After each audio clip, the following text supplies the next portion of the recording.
Milhares de estudantes brasileiros estão chegando ao ensino médio sem conseguir ler fluentemente. O levantamento foi feito com alunos das redes pública e particular para avaliar o impacto da pandemia no ensino. Os dados sobre o aprendizado em língua portuguesa mostram um quadro preocupante. 54% dos estudantes chegaram ao terceiro ano do ensino fundamental, com idade em torno dos 8 anos, sem ter habilidades básicas de leitura, como reconhecer personagens de uma história. E 13% dos alunos continuam sem habilidades básicas de leitura ainda no sexto ano. A avaliação mostra também que 33%, ou seja, 1 em cada 3 alunos, terminam o ensino fundamental sem conseguir ler com fluência e com dificuldades com a ortografia.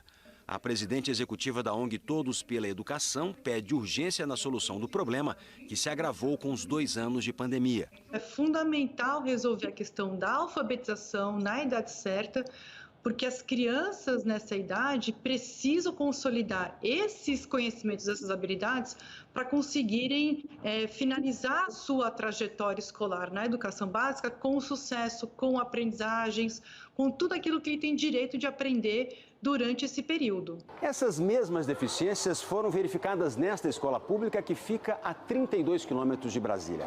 Mas aqui, pais, alunos e professores estão envolvidos num projeto para enfrentar o problema. A solução está pintada, escrita nos muros da escola. E não é nada de novo, é a valorização dos escritores. E como diz o professor Josuel, que iniciou o projeto há 7 anos, é a preocupação de criar formas de ensinar o aluno a gostar de ler. O projeto foi logo encampado pela escola. No início do semestre, os professores se unem para escolher um livro que será lido por todos, junto com os alunos na sala de aula. Seja na aula de história, de geografia, de matemática, de química. O resultado? Extraordinário. Nós temos agora, por exemplo, alunos se propondo a escrever. Ou seja, sai de um grupo de pessoas que tinham dificuldade com a escrita e querem se tornar escritores. A pergunta é essa: professor, como eu posso escrever um livro? Professor, eu posso escrever um livro? Então, se o livro era um objeto afastado, essa criança agora pensa na possibilidade de ser escritor ou de ser uma escritora. Priscila Cruz cobra uma maior participação do MEC na criação de política nacional para multiplicar essas iniciativas por todo o país. Essa é a grande atribuição do governo federal, coordenar os esforços de estados e municípios para que haja um alinhamento sempre com base naquilo que funciona, né? Espero que com esses resultados o governo federal finalmente comece a fazer o seu papel, a cumprir o seu papel. O Ministério da Educação não quis se manifestar. Um outro estudo com trabalhadores brasileiros descobriu que 4 em cada 10 profissionais em cargo de chefia não dominam a escrita e a leitura. Procuram-se jovens em início de carreira. As empresas exigem uma série de competências: tecnologia, conhecimentos gerais, cálculo, mas a maioria dos candidatos derrapa no teste de português. 60% deles não tem nota maior do que 6 nesse teste. Então é bastante preocupante. Até sair para procurar um emprego melhor, a Angélica nem imaginava. Eu tive um choque, vamos dizer assim, porque eu percebi que eu não estava preparada. Não é uma questão de saber ler e escrever ou não. Existem vários níveis de alfabetização. E o último levantamento feito com brasileiros indica que 4% são analfabetos. 23% conseguem ler uma mensagem simples, como uma placa de sinalização.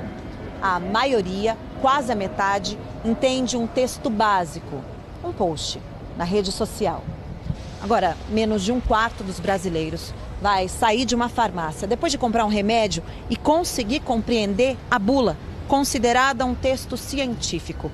E uma pequena parte é alfabetizada sem qualquer limitação, o que significa ir numa banca de jornal, escolher um artigo e nele entender o que é uma ironia ou uma opinião. Você entende porque os especialistas em educação dizem que esse é um processo para uma vida inteira? As limitações podem chegar ao topo da carreira, explica a coordenadora do Indicador de Analfabetismo Funcional. 4 em cada 10 profissionais em cargo de chefia falham na hora de ler e escrever. O Brasil demorou muito para escolarizar, para universalizar a sua educação. Boa parte das crianças que estão na escola hoje é a primeira geração que está chegando no ensino médio, muitos deles, a primeira geração que está chegando no nível superior. Então, se você cresce num ambiente que não estimula a compreensão, o desenvolvimento dessas habilidades, você claramente vai depender muito mais da própria escola para resolver aquilo que outros grupos sociais já trazem de casa. A Carol cresceu rápido na rede de hotéis. Em 10 anos, passou a coordenar a recepção e trocar e-mails com clientes e fornecedores. Nessa resposta de e-mail, o meu gestor sempre me procurava para corrigir algumas frases erradas. O português é tudo, né? A gente precisa, sim, para se comunicar. É uma base, super importante. E lá atrás, se não tiver essa base, com certeza, quando você chega lá na frente, você tem que voltar. De cada 10 universitários brasileiros, 3 são analfabetos funcionais, o que significa que eles não conseguem compreender um texto ou fazer um cálculo matemático. O número de analfabetos no Brasil ainda é grande. Uma pesquisa recente do IBGE mostra que mais de 13 milhões de brasileiros não sabem ler nem escrever.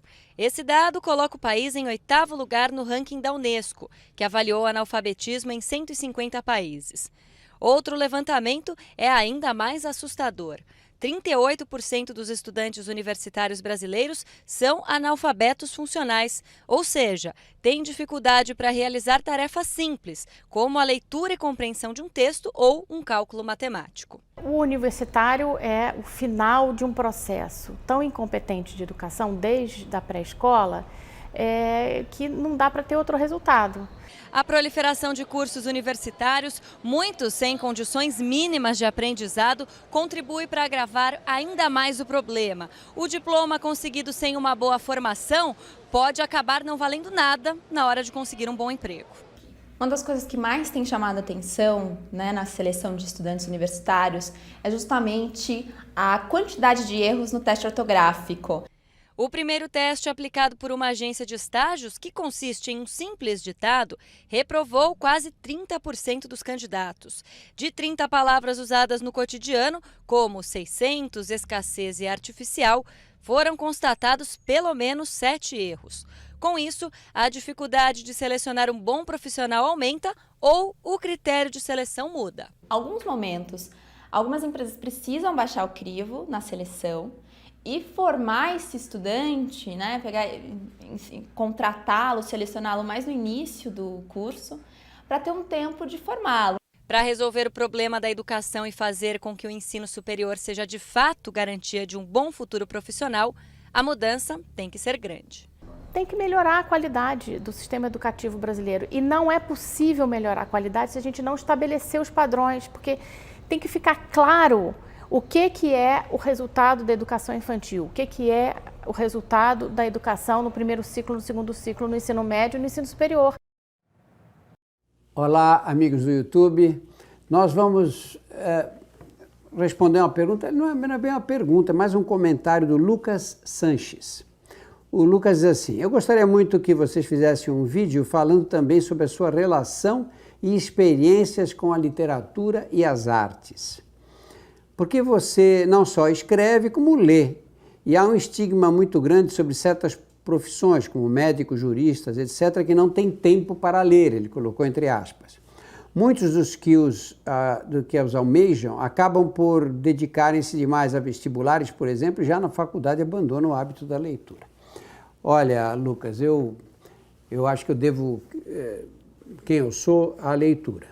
Eu seria uma pessoa completamente diferente desta, e certamente pior do que eu sou, porque a leitura me acompanha desde da infância praticamente. Eu de menino já lia gibis, era viciado em ler gibi, depois passei na adolescência a ler os autores da língua portuguesa. Na época de faculdade, vestibular, realmente minha vida ficou muito complicada, porque você tinha uma quantidade enorme de coisas para estudar e a literatura ficou em segundo plano, mas eu retomei em seguida.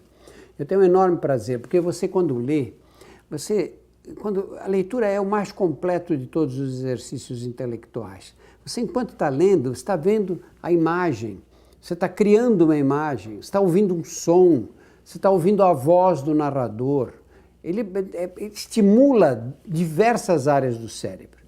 E a leitura, através da literatura, você tem acesso a um mundo inacessível de outra forma. Você lê um livro que se passa em Paris em 1800 e você vai entender como era Paris nessa época, como se você tivesse feito uma viagem. Você lê um livro que se passa na Rússia do século XVIII e você vê quais eram os costumes, como os russos se organizavam em sociedade. Então, além de adquirir uma cultura geral, você tem uma experiência de vida inacessível de outra forma. Eu acho que as pessoas que não leem são pessoas que vão ter um universo muito mais limitado.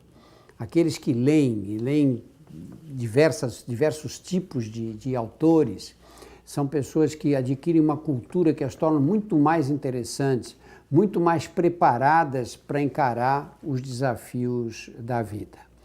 Então, meu conselho a todas as pessoas é que leiam muito, é isso que faz diferença.